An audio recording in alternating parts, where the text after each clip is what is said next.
வணக்கம் நண்பர்களே. ஆஸ்ட்ரோ ஆதிரன் சேனலோட இந்த பதிவில் மேஷ லக்னக்காரங்களுக்கான ஒரு பொது பலன்களை தான் பார்க்க இருக்கோம். மேஷம் அப்படின்னாலே இதோடைய சிம்பிள் அடையாளம் அப்படின்னாலே ஆடு தான் இல்லையா? இந்த ஆட்டுக்கு பலம் அப்படின்றது அதோடைய தலைப்பகுதியில் தான். அது மாதிரி தான் இந்த லக்னக்காரங்களுடைய பலம் அப்படின்னா இவங்களுடைய அறிவு, இவங்களுடைய சிந்தனைகள் தான். குறிப்பாக சொல்லணும்னா இந்த மேஷ லக்னத்தில் ஆட்சி அடையக்கூடிய கிரகம் செவ்வாய், உச்சமடையக்கூடிய கிரகம் சூரியன். செவ்வாய் அப்படின்னாலே அதிகாரத்துக்குன்னு உண்டான ஒரு கிரகம், சூரியன் அப்படின்னாலே நிர்வாகத்துக்குன்னு உண்டான ஒரு கிரகம்.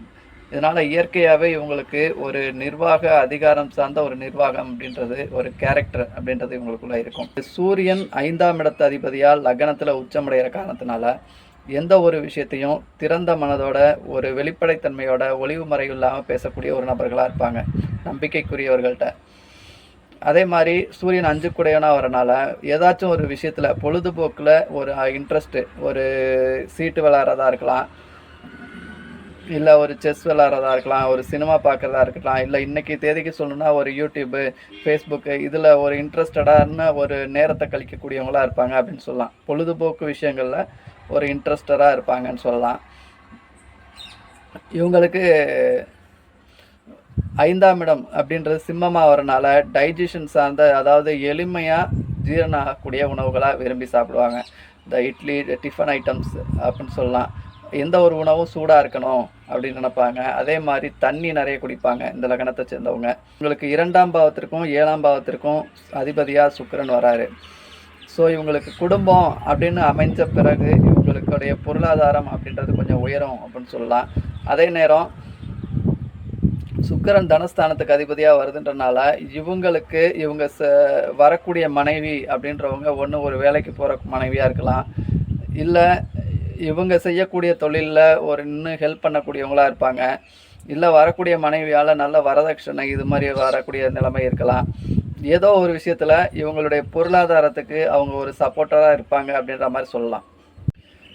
இவங்களுடைய 4ஆம் இடத்து அதிபதி சந்திரனா இவங்க குடும்பஸ்தானத்தில், தனஸ்தானத்தில் உச்சமடைகிற காரணத்தினால இவங்க மனைவி, குடும்பம் அப்படின்னு அமைஞ்சதுக்கப்புறம் இவங்களுக்கு வீடு, வாகனம், சொத்துக்கள் அப்படின்றது, சொத்துக்கள் வாங்கக்கூடிய நிலைமை, வீடு அப்படின்றதெல்லாம் ஏற்படலாம். அதே நேரம் இந்த சந்திரன் சுக்கிரன் அப்படின்ற காம்பினேஷன் ஒன்றுக்கு ஒன்று கொஞ்சம் பகை. அப்போது மனைவி, தாயார் இவங்க உறவில் ஒரு அண்டர்ஸ்டாண்டிங் அப்படின்றது கொஞ்சம் இருக்காது. இவங்க மனைவிக்கும் இவங்க தாயாருக்குமான உறவு அப்படின்றது சொல்லிக்கிற மாதிரி இருக்காது. இவங்களுடைய லக்னாதிபதி செவ்வாயா 4ஆம் பாவத்தில் நீசமடைகிறாரு. அதே மாதிரி இவங்களுடைய 4ஆம் இடத்து அதிபதி இவங்களுக்கு ஆயுள் ஸ்தானமான 8ஆம் பாவத்தில் சந்திரன் நீசமடைகிறாரு. இதோடைய பொருள் எப்படி எடுத்துக்கலான்னா, இவங்க சொத்துக்கள் அப்படின்னு வாங்குறாங்க அப்படின்னா தன்னுடைய தேவைக்கு, தகுதிக்கு, தன் வருமானத்துக்கு உட்பட்டு வாங்கிறது நல்லது. தகுதிக்கும் வருமானத்துக்கும் மீறி கடன் வாங்கி சொத்துக்கள் வாங்கிறது அப்படின்றது இவங்களை எழுந்திருக்க முடியாத ஒரு இடத்த தள்ளிடும் அப்படின்னு சொல்லலாம். அதுவே இதில் இந்த லக்னக்காரங்களுடைய 4ஆம் இடத்து அதிபதி தனஸ்தானத்தில் உச்சமடைகிற காரணத்தினால இவங்கள சில பேர் என்ன பண்ணுவாங்க, இந்த லக்னத்துக்காரங்க அப்படின்னா, இந்த அடிமாட்டு ரேட்டுக்கு விலைக்கு வண்டி வாகனங்களோ இல்லை நிலமோ வீடோ இடமோ வருது, விற்பனைக்கு வருது அப்படின்னா அதை வாங்கி ரெடி பண்ணி ஒரு ரீசேல் பண்ணக்கூடிய ஒரு குணம் உள்ளவங்களாக இருப்பாங்க. இதில் இந்த லக்னத்தில் பிறந்தவங்க நிறைய பேர் இந்த மாதிரி செய்கிறாங்க. ஆனால் இதை கடன் வாங்கி, பெரிய அளவில் கடன் வாங்கி செய்கிறாங்க அப்படின்னா அதில் அவங்க பெரிய லாபங்களை சந்திக்கிறதில்ல. அந்த கடனை வட்டி கட்டுறதுக்கே அவங்களுக்கு சரியாக இருக்குது. ஆனால் இதுவே தன்னுடைய சொந்த முதலீட்டில் ஒரு இடம் வருது அப்படின்னு வாங்கி அதை ரெடி பண்ணி விற்கிறாங்க, இல்லை தன்னுடைய சொந்த முதலீட்டில் ஒரு பழைய வண்டி வருது அதை வாங்கி ரெடி பண்ணி நல்ல விலைக்கு விற்கிறாங்க அப்படின்னா மிகப்பெரிய உயரத்துக்கு போகிறாங்க. இந்த துறையில் இவங்க நல்லா சம்பாதிச்சவங்களும் இருக்காங்க, இதில் இடம் தெரியாமல் போனவங்களும் இருக்காங்க. அதே போல் இவங்களுக்கு திருமண வாழ்க்கை அப்படின்னு வரப்போ இவங்களுக்கு சுக்கிரன் அப்படின்றது 2, 7ஆம் பாவத்திற்கு அதிபதியாக வருது. இந்த 2, 7ஆம் பாவகம் அப்படின்றது பிரபல மாரகஸ்தானம் அப்படின்னு சொல்லலாம். அதே போல் சுக்கிரனுக்கு கேந்திராதிபத்திய தோஷம் அப்படின்னு இருக்குது. ஸோ அதனால் ஒன்று இவங்களுடைய திருமண வாழ்க்கையில், திருமணத்துக்கு அப்புறம் அப்படின்னு வரப்போ இவங்களுக்கு ஒன்று உடல் ரீதியான தொந்தரவுகள் இருக்கும், அப்படி இல்லைனா இவங்க லைஃப் பார்ட்னருக்கு உடல் ரீதியான தொந்தரவுகள் இருக்கும் அப்படின்னு சொல்லலாம். இல்லை உடல் ஆரோக்கியம்லாம் நல்லா இருக்குது, 2 பேர்த்துக்கும் உடல் ஆரோக்கியம் அப்படின்றது நல்லாவே இருக்குது அப்படின்னா அண்டர்ஸ்டாண்டிங்கில் பிரச்சனை வரும். அப்பப்போ சின்ன சின்ன சண்டைகள், இவங்களுக்குள்ள கருத்து வேறுபாடுகள் அப்படின்றது இருந்துக்கிட்டு இருக்கும்.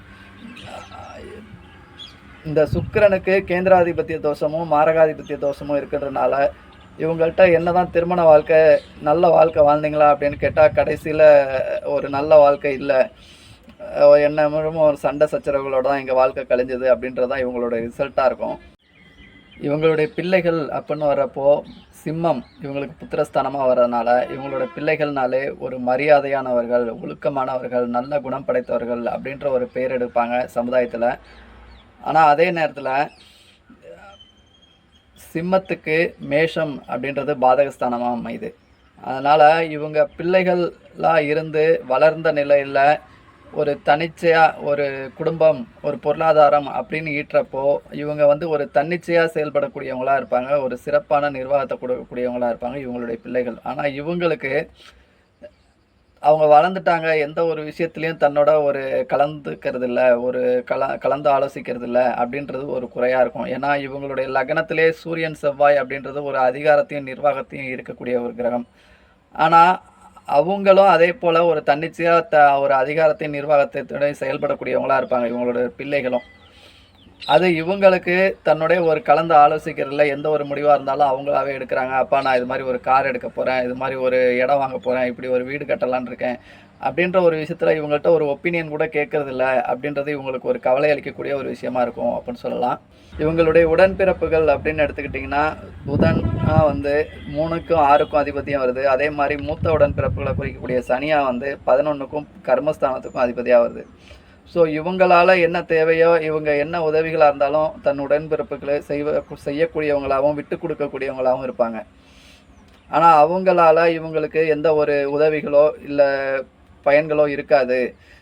பதிலுக்கு இவங்க என்ன உதவி செஞ்சாலும் அதுக்கு கைமாறாக இவங்களை திட்டுறதும் இவங்களோட ஒரு விரோதமும் அப்படின்னு தான் இருக்கும். ஸோ உடன்பிறப்புகளால் இவங்களுக்கு ஒரு பிரயோஜனம் அப்படின்றது சொல்லிக்கிற மாதிரி இருக்காது.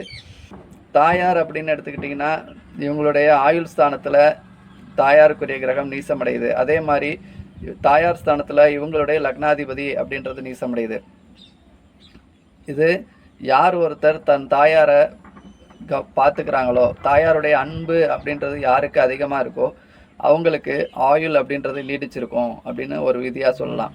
இவங்களுடைய தொழில் அப்படின்னு வரப்போ இவங்களுடைய 10ஆம் பாவத்தில் லக்னாதிபதி உச்சமடைகிறாரு. அது சனியோடைய வீடாக இருக்குது. அப்போ இரும்பு, நெருப்பு இது மாதிரி சார்ந்த துறைகளாக இருக்கலாம், யூனிஃபார்ம் சர்வீஸ் இருக்கலாம், உணவு சார்ந்த ஃபீல்டாக இருக்கலாம். இவங்களுக்கு தனஸ்தானத்தில் சந்திரன் உச்சமடைகிறனால உணவு சார்ந்த ஃபீல்டாக இருக்கலாம். இல்லை இவங்களுடைய 6ஆம் பாவத்தில் புதனுடைய வீடாக வரனால ரைட்டிங்கு, பிரிண்டிங்கு இது சார்ந்த ஒரு ஃபீல்டாக இருக்கலாம். மிலிட்ரி, இராணுவம், போலீஸு, ஃபயர் சர்வீஸு, என்ஜின், வாகன உற்பத்தி விற்பனை, இன்ஜின் சர்வீஸு, வாகன சர்வீஸு இது மாதிரியான தொழில்கள் இவங்க செய்யலாம். ஆனால் இவங்களுடைய 9ஆம் இடத்து அதிபதி குருவா 10ஆம் பாவத்தில் நீசமடைகிற காரணத்தினால இவங்க தொழில் செஞ்சு தனக்குன்ற ஒரு இடத்தை தக்க வைக்கிறப்போ இவங்களுடைய தகப்பன் இவங்க கூட இருக்க மாட்டாங்க அப்படின்றது சொல்லலாம். இவங்களுக்கு 11ஆம் பாவம் அப்படின்றது பாதகஸ்தானம் ஆகிறனால இவங்களுக்கு வெளி தொடர்புகள், பெண்கள் தொடர்பு அப்படின்றது அமையும் பட்சத்தில் அது ஊரறிஞ்ச ரகசியமாக ஒரு அம்பலம் ஏறின ஒரு விஷயமாக மாறிடும். இந்த லக்னாதிபதி செவ்வாயாவும் இங்கே சூரியன் உச்சமடைகிற காரணத்திலானையும் இவங்க ராஜ அலங்காரத்தில் இருக்கக்கூடிய முருகன் வழிபாடு அப்படின்றது செய்கிறது இவங்களுக்கு யோகத்தையும் உயர்வையும் கொடுக்கும் அப்படின்னு சொல்லலாம். நன்றி நண்பர்களே, மீண்டும் அடுத்த ஒரு நல்ல பதிவில் பார்ப்போம். அதுவரை உங்களிடம் இருந்து விடைபெறுவது நான் ராஜேஷ் தியாகராஜன்.